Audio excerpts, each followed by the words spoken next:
Hi guys, so since marami ditong sibuyas, napag-desisyonan ko or naisip ko na gumawa ng pickled red onion. So let's go! Kakat lang natin tong mga onion. Nakita ko kasi ito sa Facebook, then parang gusto ko din gawin. Tama ba? Sorry first time. I-check ko lang kung tama yung pagkat. Parang mali. Gitna pa lang pa ganun. Tingalang pa ganito. Oh my God. Wait lang. Salita ko ng salita. Wala naman pala. Yan, pag hiwa-hiwalayin mo siya na ganun. Kanina mali yung cut ko pag ano. Yung pala. Pag ganito. Ganan. Baliktad. Ito lang sinasabi ko. Nakakaiyak. Hindi ko mag-amin sa voice na ako pero nakakaiyak pala to guys. Ito na yun. Mga pickle. Pickle agad. Excited yarn. Ganito ang slice. Yan. Slice mo lang pag ganaan. Oops. Baka mahiwa. Nakakaiyak pala to. Gusto ko lang naman magburo ng sibuyas. Pero bakit ganito? Nakakaiyak. Nakakaisa pa lang ako. Can't take it anymore. Arte. Arte yarn. Ito na.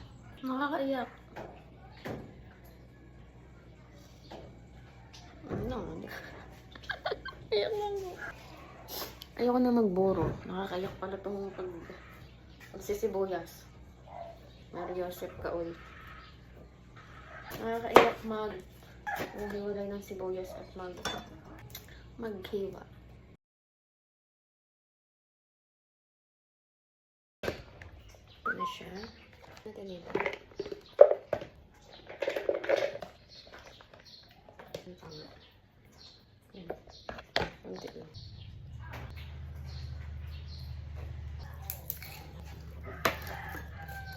Lagyan natin ng bawang. Patay. Cheers. Patay ng mga, ano din tayo, Kasi maganda to. Kill virus. Bawang. Ito. Ang tandog. Ng salt. Ng salt. Tsaka salt. Sugar. Half teaspoon.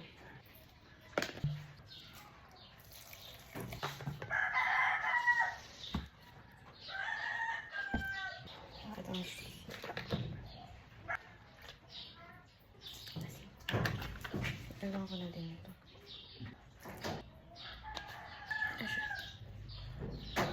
Next.